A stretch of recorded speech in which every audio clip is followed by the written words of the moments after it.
सोचो एक ऐसे देश के बारे में जो इतना छोटा है कि मैप पे दिखाई भी नहीं देता। एक छोटा सा देश जिसके पास न रिसोर्सेज थे, न जमीन, न गोल्ड, न ऑयल, सिर्फ लोग और सपने।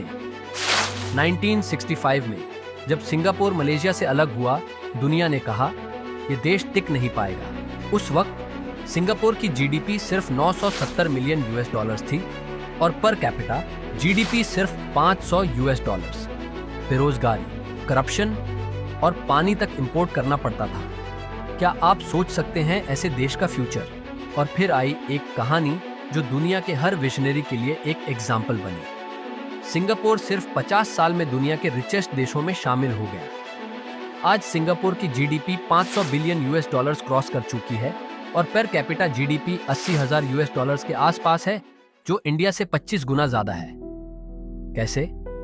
चलिए इस कहानी को समझते हैं और शायद आपको भी अपनी जिंदगी बदलने का एक फॉर्मूला मिल जाए। हर सक्सेस स्टोरी के पीछे एक विजनरी लीडर होता है और सिंगापुर की कहानी शुरू होती है ली कुआन यू से। उन्होंने सिर्फ एक सपना नहीं देखा, बल्कि उसे रियलिटी बनाने का प्लान भी बनाया। लीडरशिप ऐसी होनी चाहिए जो सिर्फ प्रॉमिसेस ना करे, एक्चुअली काम करे। नहीं तो हम सबको इलेक्शन प्रॉमिसेस का एक्सपीरियंस है। ली कुआन यू का मानना था कि अगर एक छोटा देश सक्सेस चाहता है तो डिसिप्लिन, एफिशिएंसी और करप्शन फ्री सिस्टम जरूरी है। सिंगापुर ने स्ट्रिक्ट एंटी करप्शन लॉज बनाए, एक ट्रांसपेरेंट गवर्नमेंट एस्टैब्लिश की और एक ऐसा सिस्टम बिल्ड किया जिसमें हार्ड वर्क और मेरिटोक्रेसी की वैल्यू हो। लेकिन सिर्फ एक स्ट्रॉन्ग लीडर होने से देश डेवलप नहीं होता, उसके पीछे एक स्ट्रॉन्ग इकोनॉमी भी होनी चाहिए। एक देश जो रिसोर्सेस इंपोर्ट करता है वो वर्ल्ड्स रिचेस्ट इकोनॉमी कैसे बन गया? सिंपल, स्मार्ट पॉलिसीज और लॉन्ग टर्म प्लानिंग। 1960 तक सिंगापुर एक थर्ड वर्ल्ड कंट्री थी, आज ग्लोबल फाइनेंशियल हब है। क्यों? क्योंकि इसने फॉरेन इन्वेस्टर्स को अट्रैक्ट किया, फ्री ट्रेड पॉलिसीज इंप्लीमेंट की और अपने पोर्ट्स को दुनिया के बिजिएस्ट शिपिंग हब्स बना दिया। आज सिंगापुर का annual trade volume 1.2 trillion US dollar से ज्यादा है। अगर आपको कहीं बिजनेस स्टार्ट करना हो तो क्या आप एक करप्ट, इनएफिशिएंट सिस्टम प्रेफर करेंगे या एक ऐसे प्लेस जहां सब कुछ स्मूथ चले? सिंगापुर ने इसी सवाल का जवाब दिया। फॉरेन कंपनीज ने देखा कि यहाँ लो टैक्सेस, स्ट्रॉन्ग लीगल सिस्टम और स्टेबल पॉलिसीज हैं। रिजल्ट?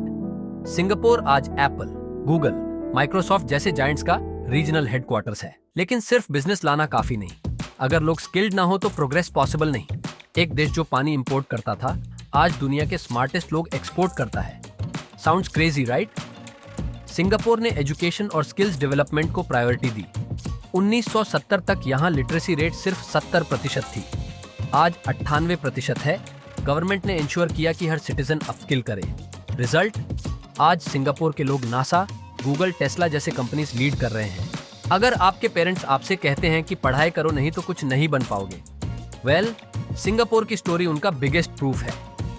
अगर लोग स्किल्ड हैं तो इकोनॉमी ग्रो करती है और यही सिंगापुर का सक्सेस फॉर्मूला बना। एजुकेशन, हार्ड वर्क और एफिशिएंसी।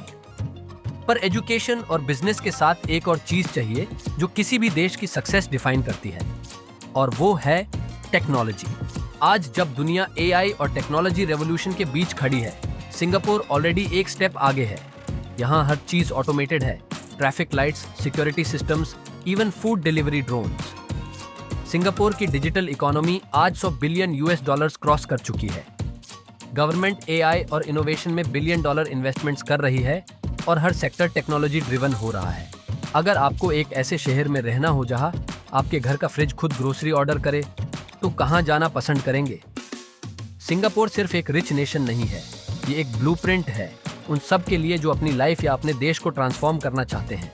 सिंगापुर की कहानी सिर्फ एक देश की कहानी नहीं है, ये एक लेसन है कि डिसिप्लिन, लॉन्ग टर्म प्लानिंग और राइट इन्वेस्टमेंट्स कैसे किसी भी इंसान या नेशन को सुपर सक्सेसफुल बना सकती हैं।